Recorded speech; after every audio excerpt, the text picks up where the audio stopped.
Everybody got some bumps and bruises, but everybody's going to be ready to go when it's game time. You feel like that can help prepare you for the next level as well, playing that many games, similar amount of games? I don't know. That's a good question, actually. I think it would kind of help prepare since it's like a 17, 18 game season in there plus the playoffs. So it's pretty good getting some of this experience right now.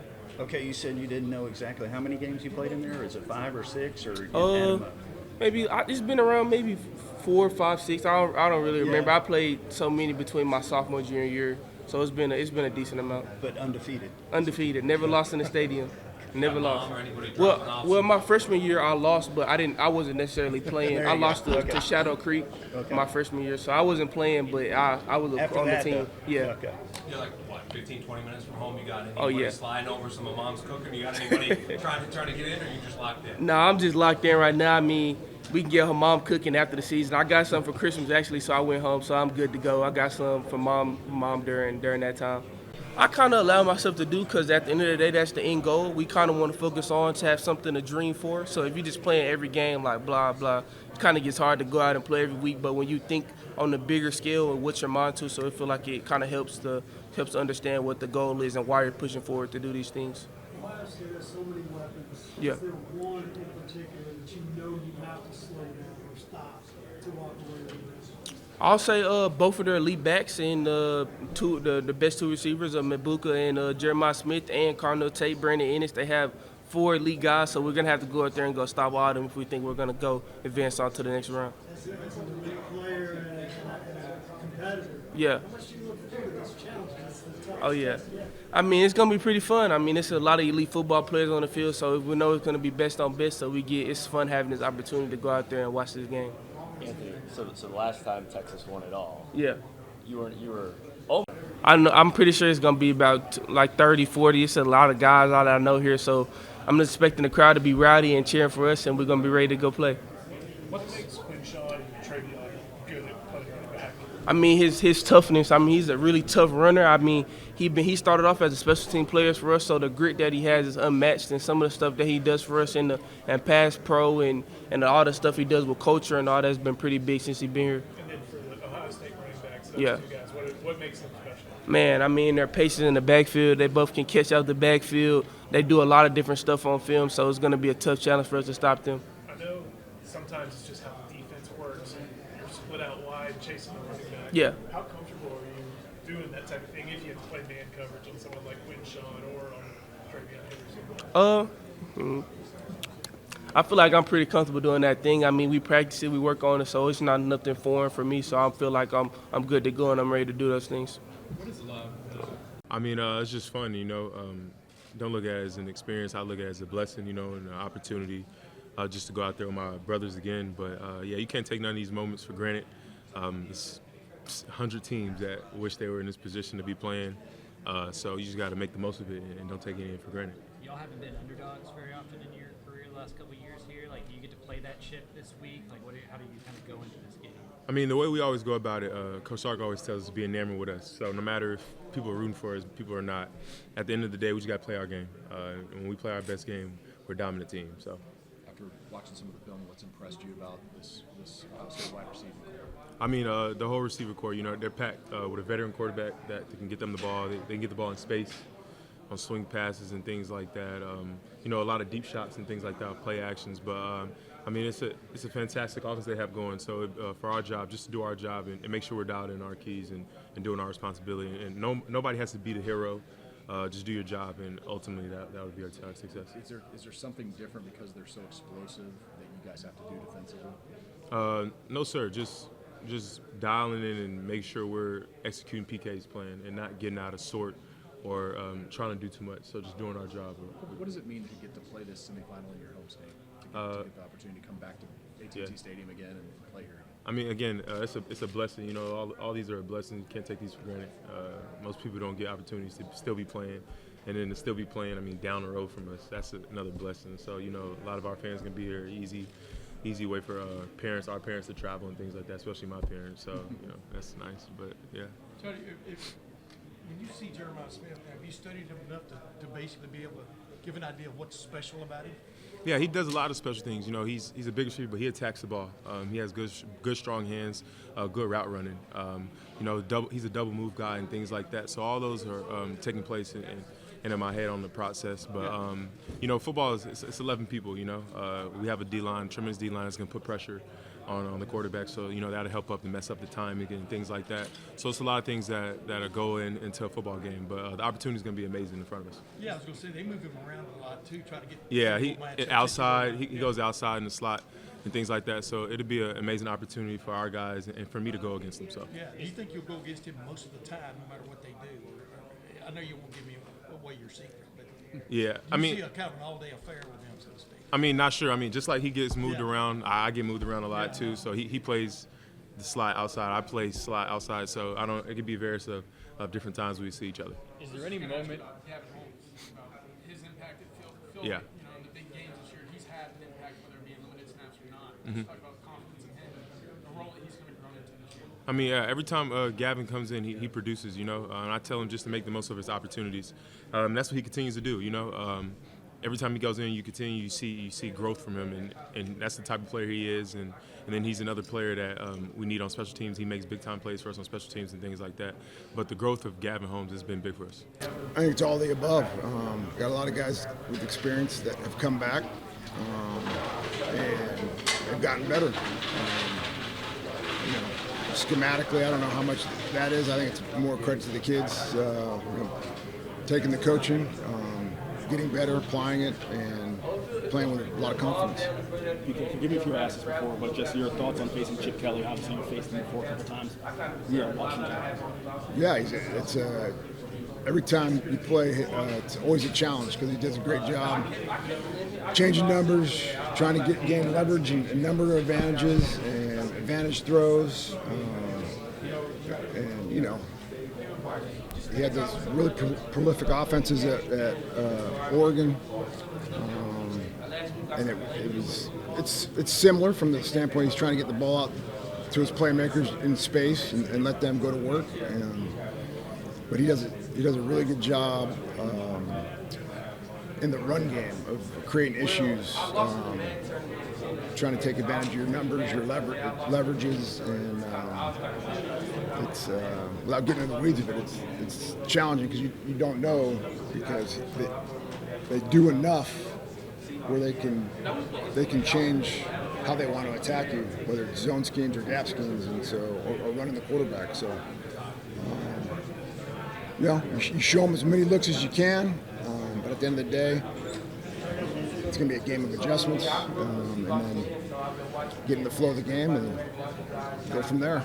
He has enough offense where he can grab out of multiple bags of how he wants to attack, right? And so at the end of the day, we only have so much time. We give them as many looks as we can, how we think they're going to attack us. And then once you get into the game, you get a flow of you know, the formations, the plays, what the flavor is he is emphasizing, and then you adjust. But you guys wanted, when you guys got here, you wanted to build a team that could compete against the SEC, right? So you got bigger up front, right? You got more speed on the outside. What's it like now that you're kind of able to see kind of the byproduct of the things that you guys have been building for? Yeah, it's been an awesome year. It's been awesome because of the mentality that the guys show up week in and week out. You know, whether we win or lose, they've shown up with the same mentality, get back to work, get better, and on to the next challenge. And it's been no different this week, and it just happens to be, you know, semi-game and Cotton Bowl, but it's been awesome. And it's all credit to the kids. We don't get to talk to you very much, so like, what are you seeing from a guy like Alex January? Yeah, he's a freshman that's showing bright spots here and there. Still work in progress for sure, but he's got ability, and you know, the little time he's getting out there, he's doing okay. But he's learning as he goes.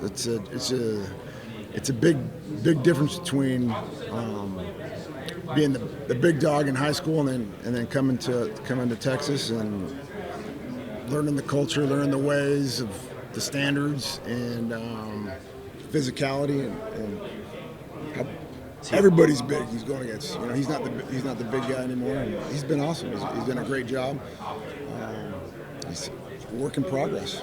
I mean, with all the guys who left, is he a guy you need to kind of count on next year, or will you keep? Yeah, I mean, like all these guys, they gotta keep getting better, and we'll get to that here after the season. But for sure, he's a guy that we expect to be a factor next year. What about this guy in terms of Anthony Hill?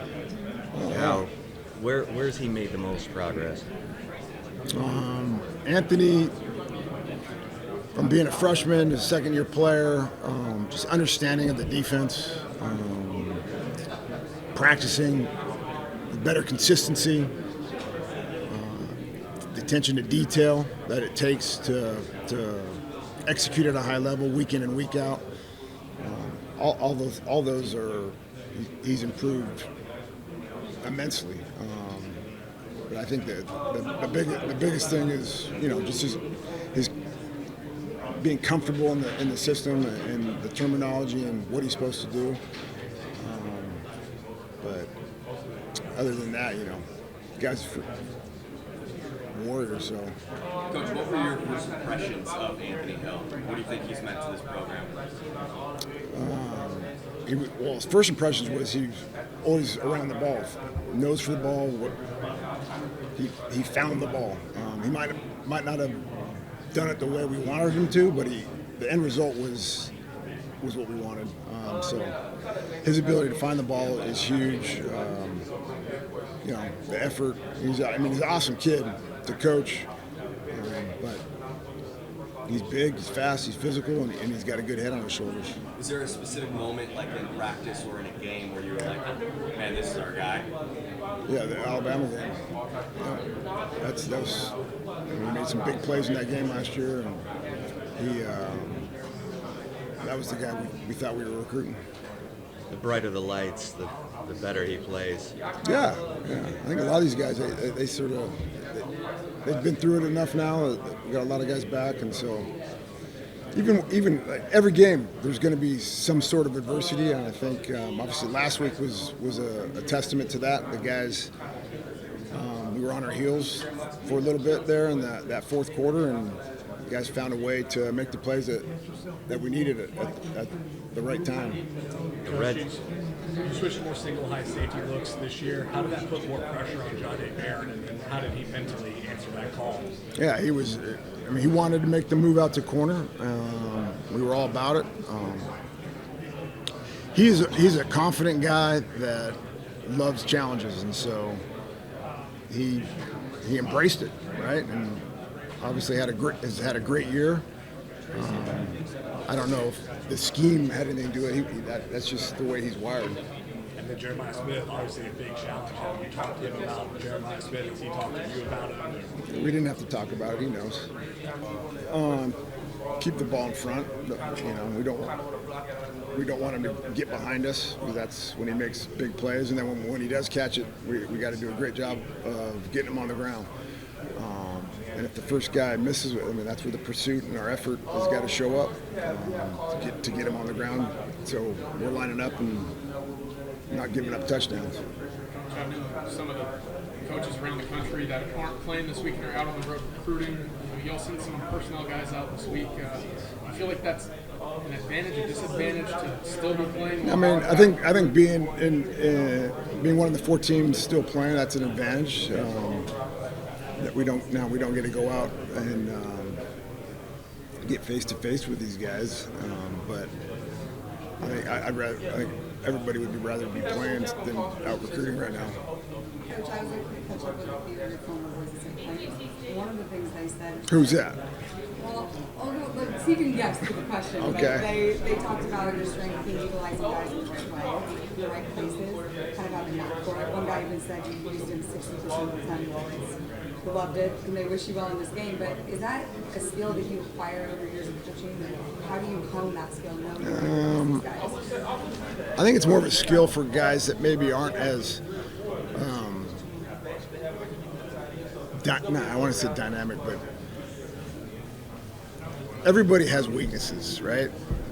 There's more guys that have weaknesses than that have all the tools, right? And so finding ways to involve the guys and let them play to their strengths is probably, that is more of an acquired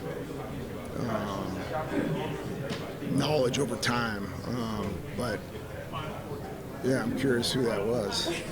Winston Venable. That's who I thought it was. Okay. They wanted to say keep doing your thing. But they said that was your strength, so I just was curious if that's like a field thing or if it's something you pick up. You're always trying to get your he's one of our more physical players, but you're always trying to get what your players do, that's what you want them to do, right? And so, I mean, every coach is finding, they know who their players are, and so they're trying to get them involved.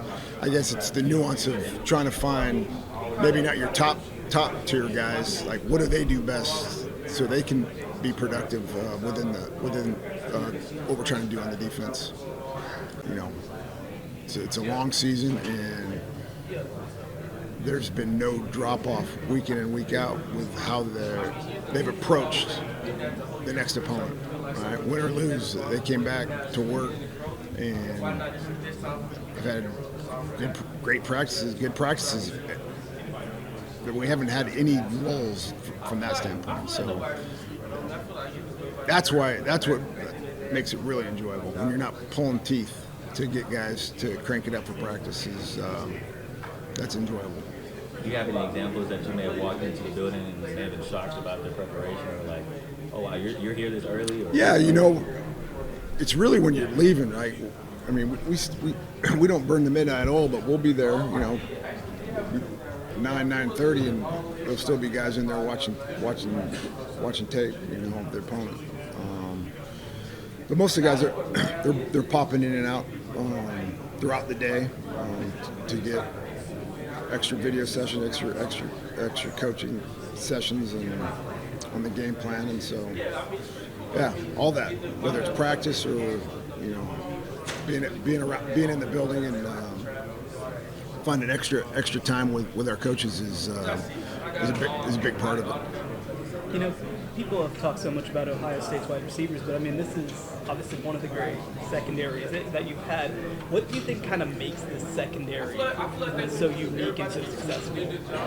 They play well together. They understand what we're Coach Gideon and Coach Joseph have done a great job of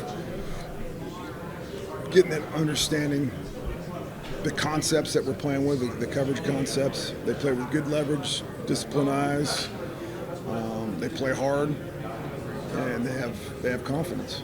You guys have given up more passing yards in these two CFP games than you had in the regular season games. Is there anything you attribute that to? Better teams. I mean, you get here, you're going to play better teams. You're not going to, as much as I would, and our guys would, we would love to smother every offense every week. It doesn't, you know, it's not